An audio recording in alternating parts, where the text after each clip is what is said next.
IELTS Listening Test 1, published by the Forum Education Vietnam. This recording is copyright. Test 1. This is the IELTS listening test.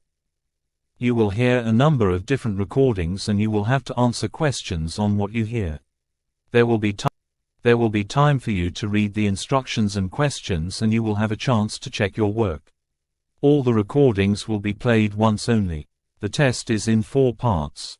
At the end of the test, you will be given 10 minutes to transfer your answers to an answer sheet. Now turn to part 1.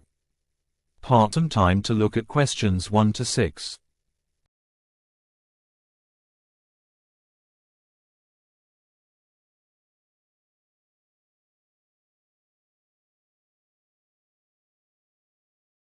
Good afternoon. Greenfield Nature Reserve, Rachel speaking. Greenfield Nature Reserve, Rachel speaking. How can I help you today? Hello, my name's Mark Evans. I'm a teacher at Riverside High School, and we're planning a visit to the reserve with our students. Great. What would you like to know? Could you tell me a bit about the reserve first? Certainly. The reserve covers hectares. We have 3 main types of habitat: forest, meadow, and riverbank. The forest is home to various tree species, including pine and birch. Interesting.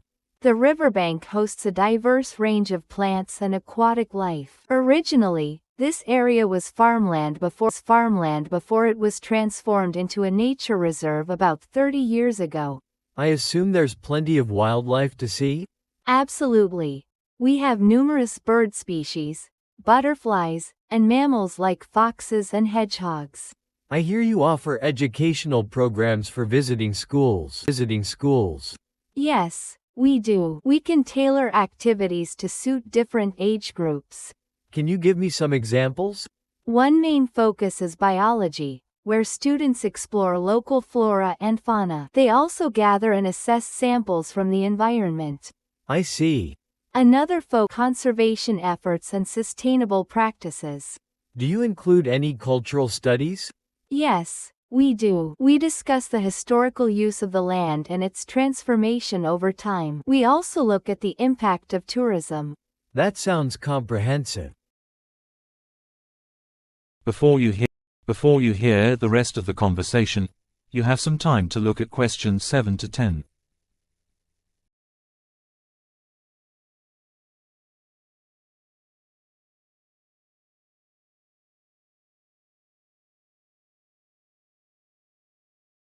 Now listen and answer questions 7 to 10.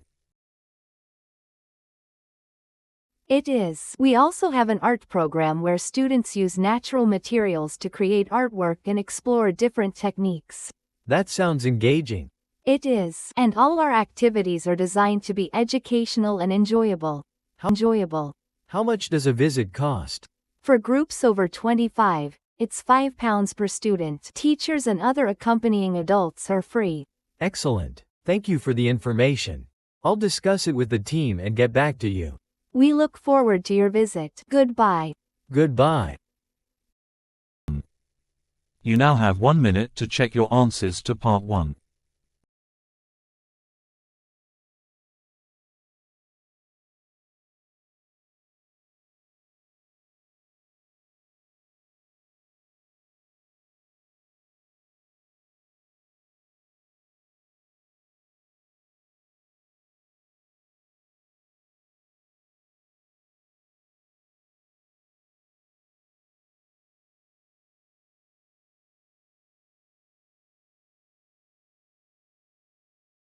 Part 2. First, you have some time to look at questions 11 to 16.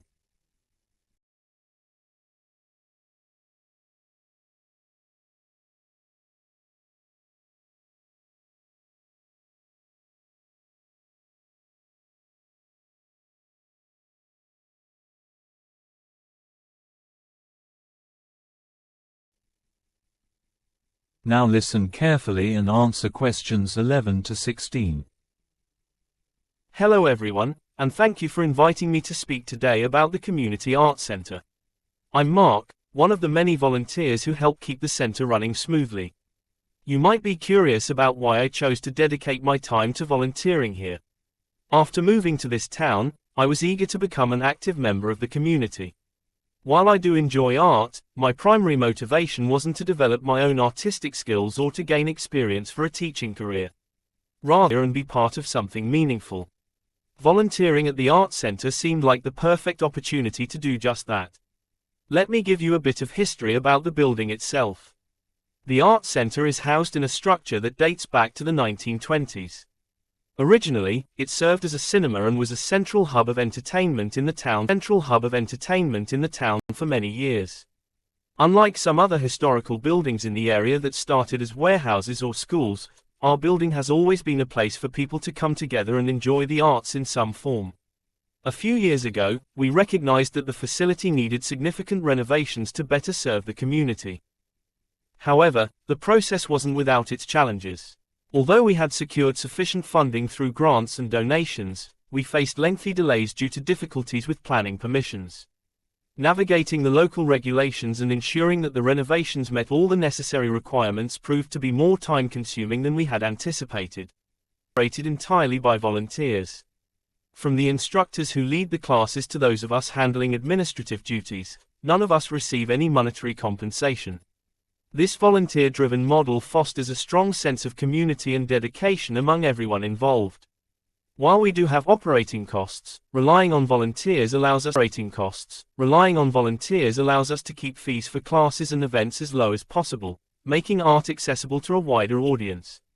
Unlike some centers that focus on showcasing art collections, our emphasis is on participation and education. Regarding volunteer commitments, we understand that people have varying schedules and ability.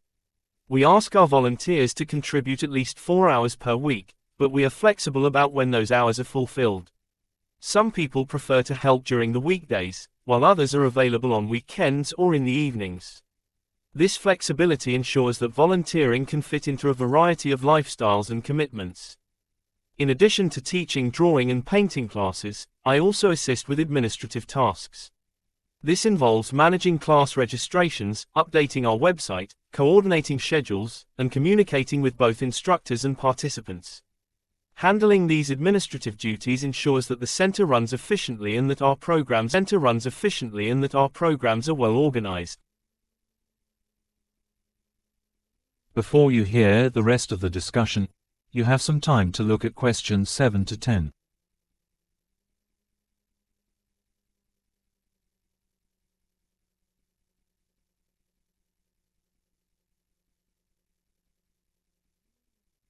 Now listen and answer questions 7 to 10. Now, I'd like to highlight some key features of our classes. Firstly, our programs are designed to be inclusive of all age groups. We have classes for children, teenagers, adults, and seniors, ensuring that everyone in the community has the opportunity to engage with the arts. Secondly, while we honor traditional art forms, we also embrace modern techniques and mediums. Many of our classes incorporate digital media, such as digital painting and graphic design, reflecting the evolving nature of art in the contemporary world. Our goal is to offer a diverse range of classes that cater to various interests and skill levels. Looking ahead, we have some exciting plans for the future of the Art Center. We are currently in discussions with local schools to develop collaborative programs. By partnering with educational institutional resources and opportunities for students to explore their creativity beyond the standard curriculum. Additionally, we're exploring the possibility of opening a cafe within the center. This would serve as a social space for visitors and participants to relax and connect, as well as generate additional revenue to support our programs and activities. While these plans are still in the developmental stages, we're optimistic about the potential benefits they could bring to the community. Thank you all for your attention today. If you're interested in getting involved with the Art Center, whether as a volunteer, participant, or supporter, we'd be questions or visit our website for more information.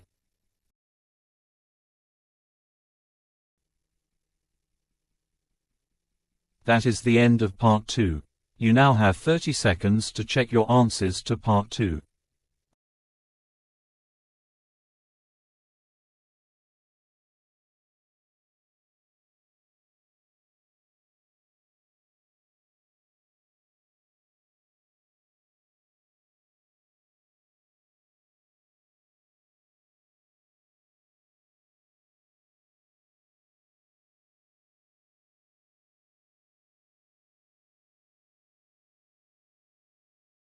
Part 3.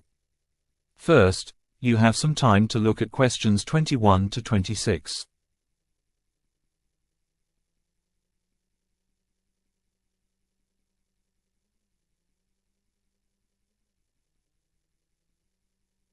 Now listen carefully and answer questions 21 to 26.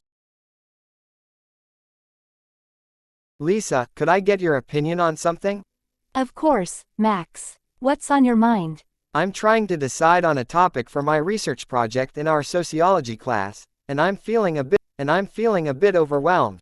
I know that feeling. What ideas are you considering? Well, our professor advised us to consider several factors when choosing. First, I should pick a topic I'm genuinely interested in.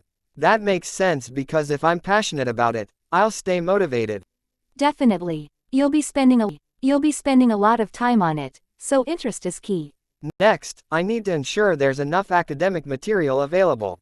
I don't want to struggle to find sources for my literature review. Good point. Having ample resources will make the research process smoother. Time is another concern. I have to be realistic about how much time the project will take.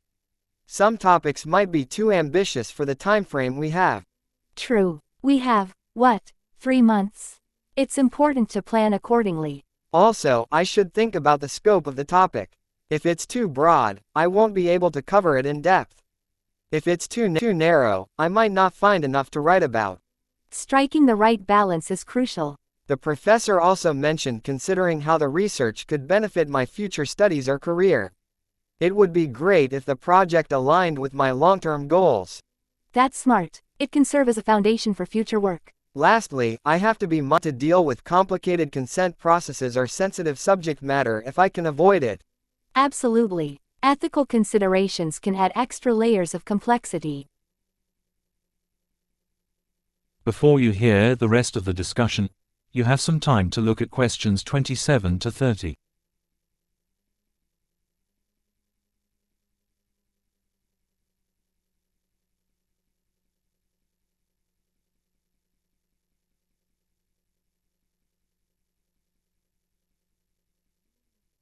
Now listen and answer questions 27 to 30. So, with all that in mind, I've narrowed it down to a few topics. Let's hear them. First, the environmental impact of tourism in national parks. That sounds fascinating. Are you passionate about environmental issues? Yes, very much so. Plus, I enjoy spending time outdoors, so it's personally meaningful. There are plenty of studies and data available, too. I think I'll definitely go with this one. It seems like a perfect fit. Another option is the influence of social media on consumer behavior. That could be interesting, but do you have experience with data analysis tools for social media? Not really. I'm a bit unsure of. I might consider it, but it's not my top choice. Understandable. It could be a steep learning curve. Then there's the historical development of renewable energy technologies. That's a massive topic. It might be hard to cover in our limited time frame. Exactly. Plus, history isn't my strongest area. I think I'll pass on that one. Probably wise. Lastly, I'm thinking about exploring ethics in artificial intelligence. AI ethics is a hot topic right now, but do you have a background in computer science or philosophy? Not much. It might be too challenging without the foundational knowledge. So, I don't think I'll choose this one. It seems like the environmental impact topic is the best option. I agree. Thanks for helping me talk it through, Lisa.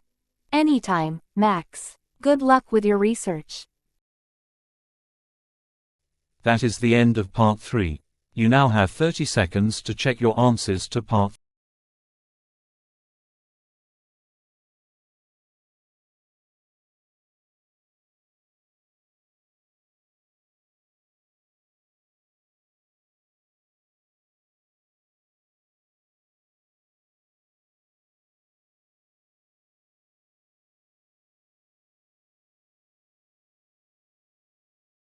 Part 4.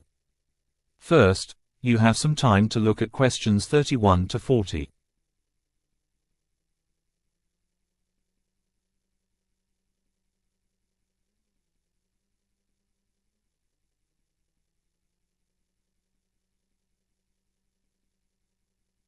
Now listen carefully and answer questions 31 to 40. Today, I'm going to talk about the history and development of the railway system, an innovation that has significantly shaped modern society. The concept of railways dates back much further than you might imagine. In ancient Greece, grooves were carved into stone to guide carts carrying heavy loads such as building materials. These early tracks helped move heavy materials more easily. By controlling the path of the wheels, they allowed for more efficient transport of heavy goods. Fast forward to the 16th century in Germany, where the first recorded wooden railways were constructed. These were primarily used in mines to transport ore and other minerals. Wooden planks were laid on the ground, and carts with wooden wheels ran along. These early wooden railways greatly enhanced the capability to move heavy loads of minerals and resources, which was vital for the mining industry. In the early 19th century, significant advancements were made.